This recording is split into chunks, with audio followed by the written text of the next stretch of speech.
ముందుగా మీకు ఒక స్టోరీ అయితే చెప్పాలి.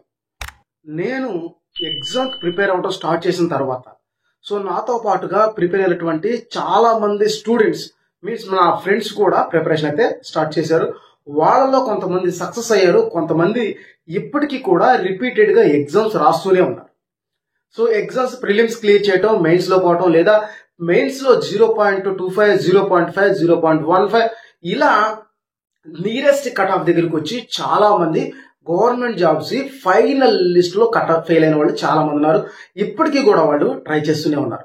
అసలు హిస్టరీ కనుక చూసుకుంటే మనకి 2016 నుంచి 2022 వరకు గవర్నమెంట్ జాబ్ కోసం అప్లికేషన్స్ పెట్టిన వాళ్ళ కనుక చూసుకుంటే 22 కోట్ల మంది ఇప్పటికీ అప్లికేషన్స్ అయితే పెట్టారు. వాళ్ళలో సెలెక్ట్ అయిన వాళ్ళ సంఖ్య చూస్తే 7,22,000 మంది మాత్రమే. దీన్ని బట్టి సక్సెస్ రేటు కేవలం 0.3% మాత్రమే సక్సెస్ రేట్ ఉందంటే మీరు నమ్మగలరా? అలాగే ఒక యూపీఎస్సీ 2024 కనుక చూసుకుంటే కేవలం దానికి మాత్రమే అప్రాక్సిమేట్లీ 10 lakhs అప్లికేషన్స్ అయితే వచ్చినాయి. దానిలో సెలెక్ట్ అయిన వాళ్ళు కేవలం 1000 మెంబర్స్ మాత్రమే. కేవలం 1000 మెంబర్స్ మాత్రమే సెలెక్ట్ అయ్యారు. సక్సెస్ రేట్ కనుక చూసుకుంటే 0.1% మాత్రమే సక్సెస్ రేట్ ఉంది. అయినా కూడా ఈ గవర్నమెంట్ జాబ్ కి ప్రిపేర్ అయ్యేవాళ్ళు వాళ్ళ యొక్క ప్రైమ్ టైం ఏదైతే ఉందో 21 years నుంచి 28 years వరకు ఉన్నటువంటి ప్రైమ్ టైం ని అందరూ కూడా అమీర్పేట్ లాంటి కోచింగ్ సెంటర్స్ లో జాయిన్ అయ్యి 6 years 7 years వాళ్ళ వాల్యుబుల్ టైం మొత్తం కూడా ఈ గవర్నమెంట్ జాబ్ కి ప్రిపేర్ అవ్వడానికే స్పెండ్ చేస్తున్నారు. కనీసం 3 పూటలు తినడానికి కూడా ఉన్నది, కనీసం ప్రాపర్ గా పడుకోవడానికి కూడా ఉండని పీజీలో ఉంటూ వాళ్ళు పర్ డే 18 hours ఈ ఎగ్జామ్ కి అయితే ప్రిపేర్ అవుతున్నారు. బట్ అయినా కూడా ఫెయిల్యూర్ పర్సంటేజ్ ఇంత ఎక్కువగా ఎందుకు ఉంది? కేవలం సెలెక్ట్ అయ్యే పర్సంటేజ్ 0.1% లేదా 0.3% మాత్రమే ఎందుకుంది?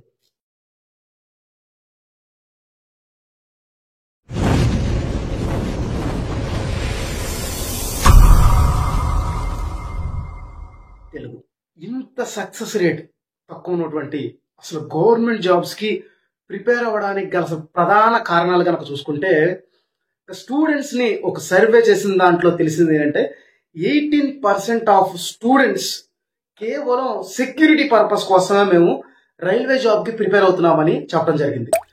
ఏంటి ఈ సెక్యూరిటీ అంటే ఎప్పుడు ఎలాంటి కంపెనీ అనేది ఎలాంటి లాసెస్ లో ఉన్నా, క్రైసిస్ వచ్చినా కూడా, పాండమిక్ లాంటిది వచ్చినా కూడా ప్రైవేట్ కంపెనీస్ అనేది మొదటిగా ఏం చేస్తాయి అంటే ఎంప్లాయీస్ అయితే తీసేస్తాయి.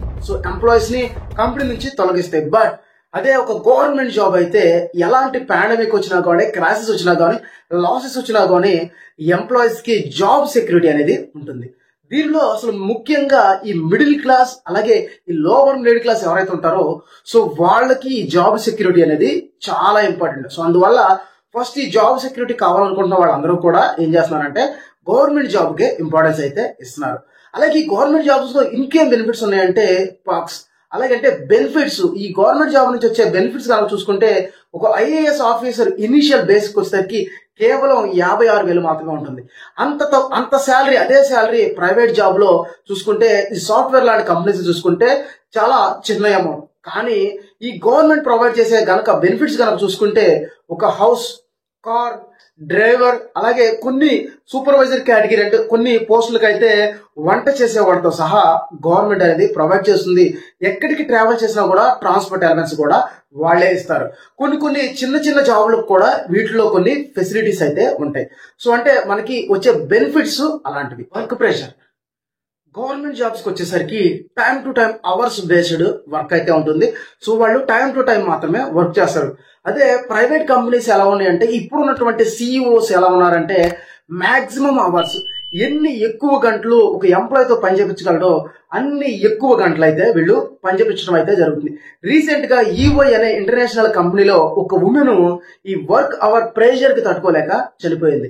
అంటే కంపేర్ చేసుకుంటే ప్రైవేట్ కంపెనీస్ చూసుకుంటే గవర్నమెంట్ దాంట్లో ఈ వర్క్ ప్రెషర్ అనేది తక్కువైతే ఉంటుంది. రెస్పెక్ట్, గవర్నమెంట్ జాబ్ లో వచ్చేటువంటి రెస్పెక్ట్ కోసం కూడా మనం ఈ గవర్నమెంట్ జాబ్ అయితే చూస్ చేసుకుంటారు. రెస్పెక్ట్ మీన్స్ అంటే మ్యారేజ్ అంటే లక్షల్లో కట్నం, సో ఇంకా బాగుంటే కోట్లలో కట్నం, రెస్పెక్ట్ పెరుగుతుంది. ఒక్కసారి వాళ్ళ ఫ్యామిలీలో ఒక్కరికి గవర్నమెంట్ ఎంప్లాయ్ అయ్యాడు అంటే, ఒక్కసారి ఒక్క పోస్ట్ వచ్చిందంటే ఆ ఫ్యామిలీకి మొత్తం కూడా సొసైటీలో రెస్పెక్ట్ అనేది పెరుగుతుంది. కొంతమంది ఎంప్లాయీస్, అందరూ కాదు, కొన్ని డిపార్ట్మెంట్ లో ఉన్నటువంటి కొంత ఎంప్లాయీస్ ఏంటంటే సైడ్ ఇన్కమ్. సో ఒక గవర్నమెంట్ జాబ్ లో వచ్చినటువంటి సైడ్ ఇన్కమ్ ఏ జాబ్ లో కూడా రాదు. వాళ్ళందరూ కూడా లంచం తీసుకుంటూ దొరికిన వాళ్ళు. సో కొంతమంది, సో అందరూ కాదు, కొంతమంది దీన్ని బేస్ చేసుకుని కూడా రావడం జరుగుతుంది. అసలు గవర్నమెంట్ కి ప్రైవేట్ కనుక కంపేర్ చేసుకుంటే, ఒక గవర్నమెంట్ శాలరీ బేసిక్ టీచర్ ఎవరైతే ఉంటారో, ఇనిషియల్ పోస్టింగ్ ఎవరైతే టీచర్స్ ఉంటారో వాళ్ళ salary minimum 50K to 1 lakh అయితే ఉంటుంది. అదే ఒక ప్రైవేట్ స్కూల్ వచ్చేసి సేమ్ పోస్ట్ కి సేమ్ టీచింగ్ చేసే వాళ్ళ శాలరీ 10K to 15K మాత్రమే ఉంటుంది. అంటే శాలరీ అనేది కంపేర్ చేసుకుంటే ప్రైవేట్ దాంట్లో కంటే గవర్నమెంట్ దాంట్లో శాలరీస్ అనేది చాలా ఎక్కువైతే ఉంటుంది. సాఫ్ట్వేర్ కంపెనీస్ లో 10,000కి 15,000కి పనిచేసే వాళ్ళ సంఖ్య చాలా ఎక్కువ ఉంటుంది. ఈవెన్ నా ఫ్రెండ్స్ కూడా చాలా సంవత్సరాలు ఈ 15,000కి పనిచేసిన వాళ్ళు చాలా ఎక్కువ మంది అయితే ఉన్నారు. సో ఇలాంటి బెనిఫిట్స్ ఈ గవర్నమెంట్ జాబ్స్ లో అయితే ఉంటాయి. ఎగ్జామ్ కి ప్రిపరేషన్ టైం. సో ఎగ్జామ్ కి ప్రిపరేషన్ టైం, ఒక యూపీఎస్సీ నోటిఫికేషన్ కనుక చూసుకుంటే ఒక ఇయర్ వచ్చిందంటే మరొక సంవత్సరం ఆగాలి. ఇలా వాళ్ళ లైఫ్ లో 6 attempts ని కంప్లీట్ చేయాలంటే 6 years పడుతుంది. అదే ఒక రైల్వే నోటిఫికేషన్ కనుక చూసుకుంటే నోటిఫికేషన్ ఎప్పుడు వస్తుందో కూడా తెలియదు. ఇప్పుడు రీసెంట్ గా అయితే టైం టు టైం నోటిఫికేషన్ వస్తున్నాయి, కానీ ప్రీవియస్ అయితే 5 years ఒకసారి, 4 years ఒకసారి, 6 years ఒకసారి అలా నోటిఫికేషన్ వచ్చేది. ఒక్కసారి ఒక అటెంప్ట్ మిస్ అయ్యింది అంటే, ఒక అటెంప్ట్ నోటిఫికేషన్ వచ్చి పూర్తవ్వాలంటే 2 years పడుతుంది. ఇప్పుడు ఈవెన్ నేను కూడా కోచింగ్ స్టార్ట్ చేసి, అంటే ప్రిపరేషన్ స్టార్ట్ చేసి జాబ్ లో జాయిన్ అవడానికి 4 years టైం పట్టింది. అంటే ఒక పర్సన్ యొక్క ప్రైమ్ టైం ఏదైతే ఉందో 22 సంవత్సరాల నుంచి 28 సంవత్సరాలు, ఈ 6 years కూడా కేవలం ప్రిపరేషన్ కే కనుక కేటాయిస్తే, ఈ ప్రిపరేషన్ అయిపోయిన తర్వాత పరిస్థితి అండి. ఇప్పుడు జాబ్ వస్తే ఓకే, జాబ్ క్వాలిఫై అయ్యి జాబ్ వస్తే ఓకే, ఒకవేళ క్వాలిఫై అవ్వకపోతే ఏంటి, సెలెక్ట్ అవ్వకపోతే పరిస్థితి ఏంటి? ప్రైమ్ టైం మొత్తం కూడా మన లైఫ్ టైమ్ లో ఏదో ఒక స్కిల్ నేర్చుకోవాల్సిన టైం మొత్తం కూడా ఈ గవర్నమెంట్ జాబ్ కోసమే స్పెండ్ చేస్తే, ఈ 6 years 7 years కంప్లీట్ గా ఈ గవర్నమెంట్ జాబ్ కోసమే స్పెండ్ చేస్తే, ఆ తర్వాత పరిస్థితి ఏంటి? మనకి ఎలాంటి స్కిల్ లేకుండా ఉంటే అప్పటి పరిస్థితి ఏంటి? కోచింగ్ సెంటర్స్ ఎలా తయారయ్యాయి అంటే, వాళ్ళకి ఒక ఇయర్ కి 10,000 మంది జాయిన్ అయితే దాంట్లో కేవలం ఒక 10 మందికి జాబ్స్ వస్తే, ఆ 10 మందిని చూపించి ఈ ఆఖరికి స్టూడెంట్ మీరు కోచింగ్ కి రాకపోతే జాబ్ కొట్టలేరు అనే విధంగా మైండ్ సెట్ ని సెట్ చేసే రేంజ్ కి కోచింగ్ సెంటర్ తెచ్చుకొని లక్షల ఫీజులు తీసుకుని, ఈవెన్ ఆఖరికి ఒక్కొక్క టైంలో ఒక్కొక్క నోటిఫికేషన్ ని ఈవెన్ పోస్ట్ పోన్ చేసే స్థాయికి కూడా కోచింగ్ సెంటర్స్ అయితే రావడం జరిగింది. సో ఇలాంటి టైంలో కొన్ని లక్షలు ఖర్చు పెట్టి ఇయర్స్ 6 years 5 years స్పెండ్ చేసి ప్రాపర్ గా టైం టు టైం తిండి లేకుండా సో ప్రిపేర్ అయ్యే వాళ్ళ పరిస్థితి ఏంటి?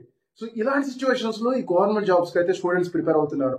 సో ఇప్పుడు నేను చెప్పాలనుకున్న విషయం ఏంటంటే, ఒకవేళ ఇలాంటి సిచ్యువేషన్ లో ఉండి కూడా మీరు ఒక నోటిఫికేషన్ ప్రిపేర్ అవ్వాలి, గవర్నమెంట్ జాబ్స్ కి ప్రిపేర్ అవ్వాలంటే ఫస్ట్ తీసుకోవాల్సిన నిర్ణయం ఏంటంటే, మా ఫ్రెండ్ కోచింగ్కి వెళ్ళాడు, సో మా ఫ్రెండ్ ప్రిపేర్ అవుతున్నాడు, లేదా మా రిలేటివ్స్ ప్రిపేర్ అవ్వమంటున్నారు, మా పేరెంట్స్ ప్రిపేర్ అవ్వమన్నారు, సో మాకు సంబంధించిన వాళ్ళు వీళ్ళు ఇన్ఫ్లుయెన్స్ చేశారు, లేదా యూట్యూబ్ లో నేను ఒక ఐఏఎస్ ఆఫీసర్ యొక్క హిస్టరీ చూశాను, లేకపోతే ఒక యూట్యూబ్ లో నేను ఫలానా చూశాను, వీళ్ళని చూసి నేను ఇన్స్పైర్ అయ్యి ప్రిపేర్ అవుతున్నాను.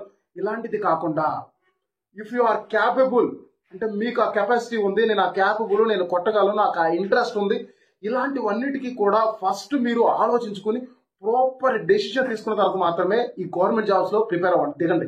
ఎందుకంటే దాదాపు 4-5 years స్పెండ్ చేయాలి. కొంతమంది అదృష్టవంతులకు మాత్రమే ఫస్ట్ అటెంప్ట్ లో లక్, అంటే మన కష్టం ఎంత ఉన్నా సరే ఎంతో కొంత లక్ ఉండాలి. సో అలాంటి వాళ్ళకి మాత్రమే ఫస్ట్ అటెంప్ట్ లో జాబ్ వస్తుంది. అంటే 10 మందిలో ఒకళ్ళకి మాత్రమే ఫస్ట్ అటెంప్ట్ లో జాబ్ వస్తుంది.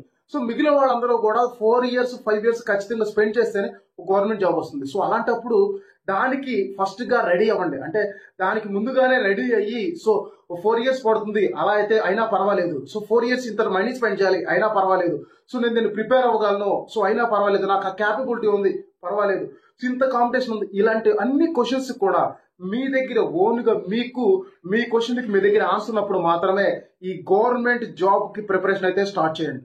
ఎందుకనంటే ఒక్కసారి ఈ వలలో పడ్డారు అంటే లైఫ్ వెనక్కి తిరిగి చూసుకుంటే ఏమి ఉండదు.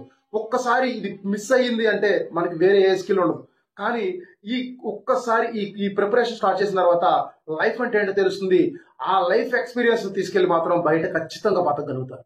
సో ఇది ఒక్కసారి వదిలిపెట్టి బయటకి ఎక్కడికి వెళ్ళినా కూడా ఫ్రెషర్ గా స్టార్ట్ చేయాలి. కానీ అక్కడ ప్రతి ఒక్కసారి కూడా ఇదైతే ఉపయోగపడుతుంది, బట్ మన ప్రైమ్ టైం అంతా కూడా వేస్ట్ అయిపోతుంది. సో ఫస్ట్ మీ డెసిషన్ ఎప్పుడు కూడా చాలా కాంక్రీట్ బేస్డ్ ఉండాలి, చాలా స్ట్రాంగ్ గా ఉండాలి, ఓన్ డెసిషన్ అయి ఉండాలి. పేరెంట్స్, రిలేటివ్స్, ఫ్రెండ్స్, బ్రదర్స్ ఈ యొక్క సొంత డెసిషన్ తీసుకోండి. సో డెఫినెట్ గా అప్పుడు మాత్రమే మీ సక్సెస్ రేట్ అనేది ఎక్కువైతే ఉంటుంది. సో జై హింద్.